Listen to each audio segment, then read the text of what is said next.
Сейчас мы с вами идем в очень и очень интересное место. Уверена, вам понравится. В Римо-католический собор, кафедральный собор Успения Пресвятой Богородицы. И я считаю, что это одно из самых красивых мест в Одессе. Открываем двери. Посмотрите, как здесь красиво. Я здесь одна пока, но тихонько все равно буду разговаривать.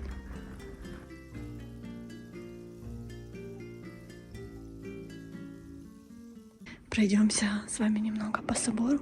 Сюда, вижу, заходят люди, но в Одессе, конечно, меньше католиков, чем православных. И люди заходят просто хотя бы посмотреть на эту красоту. Ну, потому что это действительно невероятно. Очень хотелось вам показать это место. Думаю, каждому будет интересно, и не каждый в Одессе о нем знает, и вообще в целом здесь был. Меня это очень удивило. А посмотрите, что можно увидеть, когда поднимешь голову. Это просто невероятно. Мне здесь очень нравится, и атмосфера здесь такая светлая и очень-очень приятная. Ну и, конечно, над входом есть орган. Вот так выглядит орган, если кто не знает или никогда его не видел. Играет он тоже очень красиво. Вот в католических соборах мне очень нравится, что есть такие лавки, на которые можно сесть и отдохнуть. Смотрите, здесь даже коврики постелены, чтобы людям было удобно сидеть и когда холодно, не мерзнуть. Очень продумано. Ну, судя по надписи, есть люди, которые умудряются еще на эти лавки ставить ноги.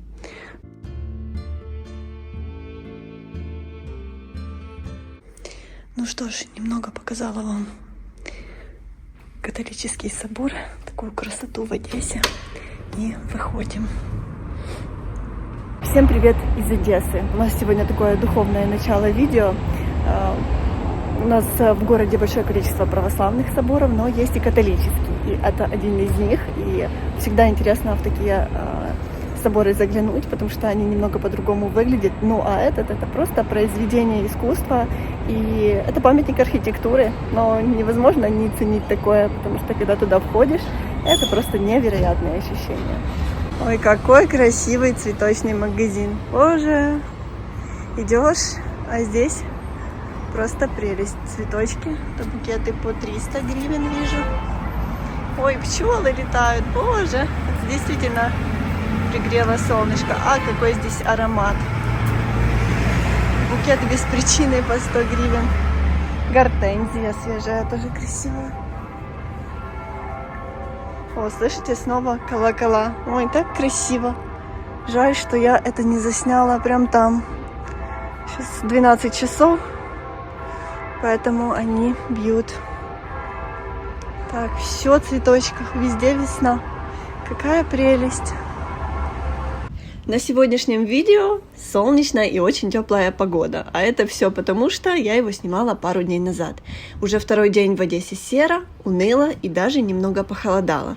На сегодня обещали в городе сильный ветер, поэтому нужно быть осторожным, чтобы ничего не упало на голову и на ваши автомобили. Потому что очень часто, когда сильные порывы ветра в Одессе, случаются неприятные ситуации. А дальше синоптики снова обещают хорошую погоду, а завтра даже обещают до 18 градусов тепла. В общем, в целом, пока март нас очень радует. В Одессе, где не идешь, везде можно увидеть какие-то интересные, красивые рестораны. Просто глаз радуется. И территория такая красиво украшена, ухожена. И ресторан сам красиво, играет французская музыка. В общем, все даже очень атмосферно. Хоть в Одессе в последнее время и участились обстрелы, как вы знаете, они у нас иногда бывают даже практически каждый день, на удивление сегодняшняя ночь прошла спокойно. Да, вечером был сигнал воздушной тревоги, летели дроны, но, к счастью, именно в Одессе все было тихо.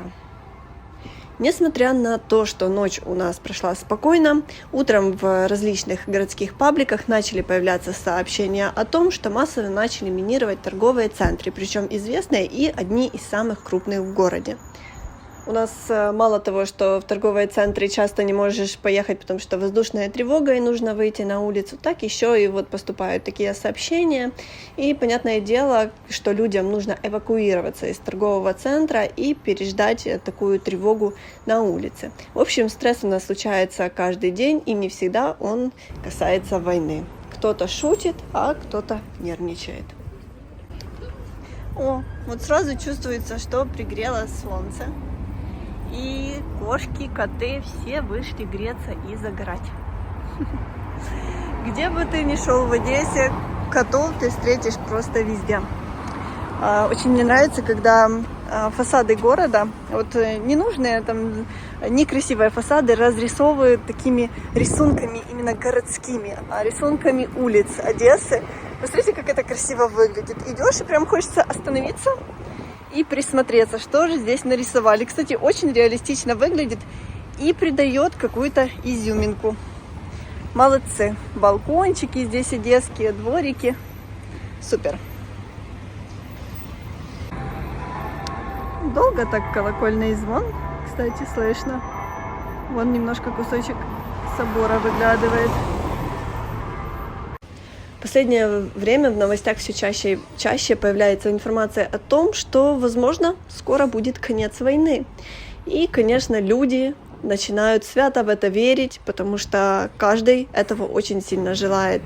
И даже когда идешь по улицам и непроизвольно слышишь, о чем говорят жители города, то в основном у всех тема, когда закончится война, что куда летит, когда воздушная тревога, как дальше жить. В принципе, все говорят только об одном, потому что это сейчас самая серьезная проблема у людей. На заборе собора, в котором мы были в начале видео, висит большой флаг Украины, на котором написано «Молимся за Украину», «Pray for Ukraine». Мне кажется, каждый житель Одессы, каждый житель Украины действительно молится за нашу страну и за то, чтобы мы все гуляли под синим, голубым небом, в котором нету ни ракет, ни дронов, и чтобы нашей жизни ежедневно не угрожала опасность, и чтобы в целом в нашей стране все всегда было хорошо, и всех нас ждало только светлое будущее в ней. Очень часто говорю о том, что Одесса и Одесская область очень и очень многонациональна. И это сразу видно, даже когда просто идешь по улицам города. Вот сейчас мы проходим возле относительно нового ресторана, который называется «Мама-Лыга». А как вы знаете, «Мама-Лыга» — это молдавское блюдо. Нас смотрят зрители из Молдовы, поэтому передаем вам большой-большой привет из Одессы. В этом ресторане представлена бессарабская кухня, а бессарабская кухня очень-очень многообразна и очень вкусная. Здесь видно вот даже плацинта. Это тоже молдавская, здесь преимущественно молдавские блюда. Вот даже поэтому можно увидеть, какая Одесса разнообразная. Можете посмотреть, какие примерно сейчас цены в одесских ресторанах. Вот иду, а на фоне Мерседес. Когда-то кто-то в комментариях написал, что кто купит Виктории Мерседес, он Виктории необходим. Кто написал этот комментарий, абсолютно прав. Мне необходим такой автомобиль. Так что, если у кого-то есть желание, я жду. Мне будет очень приятно. Иногда средства массовой информации начинают говорить о том, что в Одессе возможно сильное землетрясение, потому что история помнит, что оно уже было в нашем городе, и даже мы периодически ощущаем толчки земли. Сегодня стихия снова напомнила о себе, и вблизи Одесской области около 10 утра было землетрясение магнитудой около 4 баллов. Это была активность в зоне Вранча, и практически всегда, когда сильное землетрясение в этой зоне, в Одессе чувствуются толчки земли. Но, к счастью, мы сегодня его не почувствовали и будем надеяться, что хоть в этом нам повезет и землетрясение в ближайшее время нам угрожать не будет. Так, дворик в самом центре Дерибасовской. Лап-лап, куда ведут эти следы? Мне уже самой интересно. Ага, они идут ведут к лотосу. Посмотрите, какой уютный и милый дворик. Какие лестницы, балкончики. Повезло же здесь кому-то жить. Ну, конечно, в летний сезон, возможно, шумновато, но в целом приятно. Боже, посмотрите, какой там балкончик. Класс. С зеленушечкой, с кустиками. Супер. То самое чувство, когда на одесском стуле знаменитом никто не фоткается на площади Остапа Бендера. Это действительно большая редкость. Сразу чувствуется, что еще не сезон. Летом здесь вы такого точно не увидите. Желаем всем хорошего настроения, весны не только на улице, но и весны в душе. До встречи в следующем видео. Пока-пока. Мы вас очень любим и всех крепко обнимаем.